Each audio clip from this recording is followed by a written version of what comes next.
Thanks for staying with us. The first round of presidential elections has begun across mainland France. There are 48.7 million eligible voters and 12 candidates are running. By midday, the French Interior Ministry reported a 25% turnout in the first round of the presidential elections. That's a 3-point drop from 2017. Could the lower turnout be attributed to the ongoing war in Ukraine? Let's discuss this further with French Ambassador to South Africa, Aurélien Lechevallier. Thank you so much for your time, Ambassador. We do appreciate it.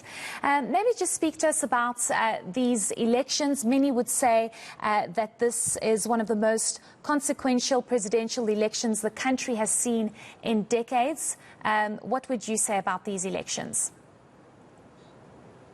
Thank you very much, Heidi, for having me. It's a pleasure to be your guest. It's indeed a very important moment for France. I think each presidential election is important, but especially now with this context, it's probably one of the most strategic election that we have seen so far in our republic.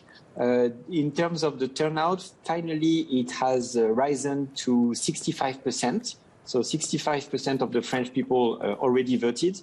And we just received the results for the two contenders, the two candidates who will be part of the second round in 2 weeks.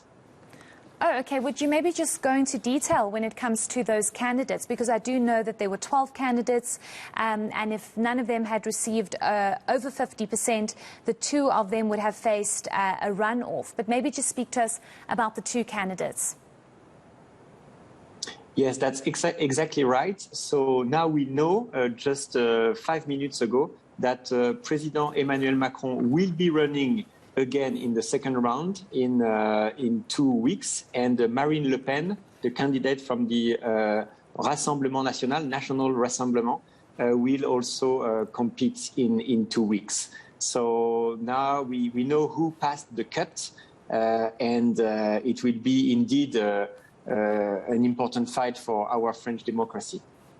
I want us to go back to voter turnout and whether or not the ongoing war in Ukraine had any kind of impact on the decision-making of voters to say this is the specific candidate or the next president would want to see of France. Do you think this had any kind of impact?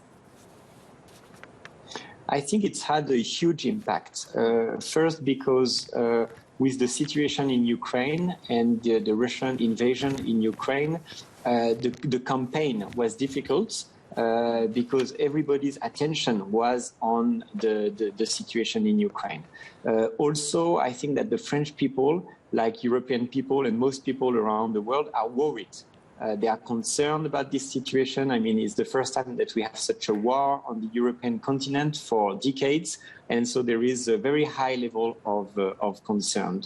And also, I think that it's important because in our French system, the president is really at the center of the political regime. He's also the chief of the defense forces. And so who you will elect will decide also on the kind of policy, the kind of foreign policy, of defense policy that France will have in the coming 5 years. So indeed, I think the situation of Ukraine has been absolutely critical in this campaign. I want us to go back to the issue of campaigning, especially for the two candidates that have now emerged on top. I want us to speak about the kind of assurance that they could possibly have provided to those within France to say they have a grip on the situation, this is their stance when it comes to Ukraine, because there's a lot of uncertainty and insecurity that is and playing out here in Europe.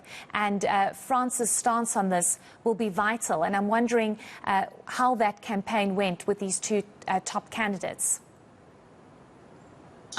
Well, it's a great question. Actually, it's known that Marine Le Pen, the candidate of the extreme right, was closer to the Russian positions in the past. But after Russia started the attack and the invasion in Ukraine, Madame Marine Le Pen, she also condemned the attack and the aggression. So she joined let's say, the position of supporting the Ukrainian people.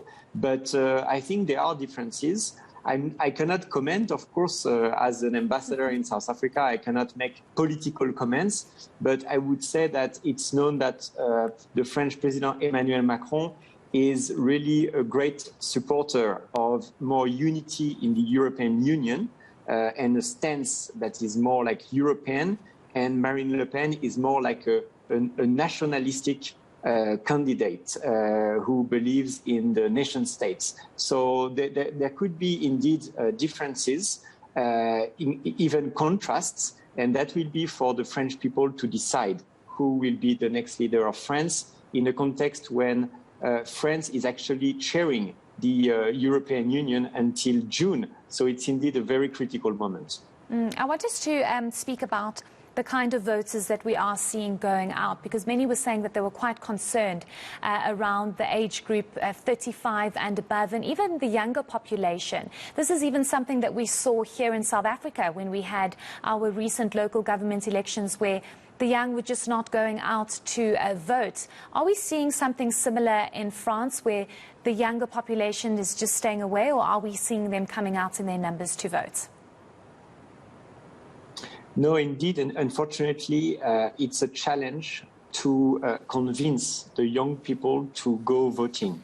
There is unfortunately a gap between the young people and the policy and the political world and the politicians, and we need to build back this confidence. I don't have the precise figures, but I think indeed the level of abstention is higher when it comes to the young population. So like in South Africa, we really need in the coming months and years to rebuild this platform of engagement with the young people so that they participate more in the elections, because these moments, like the one for the democracy in South Africa, are key moments for our societies and our future.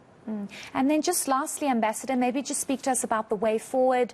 When can we expect things to conclude, and when will a new president be announced? So it will be exactly in 2 weeks, on Sunday, April the 24th. I think about that time of the evening, around 8:30 or 8, we will know the name of the future president. Either Emmanuel Macron, the current president, will remain the French president for 5 additional years, or Marine Le Pen will be elected. So let's see in 2 weeks. Okay, great. We'll check in with you in 2 weeks' time. Thank you so much for your time.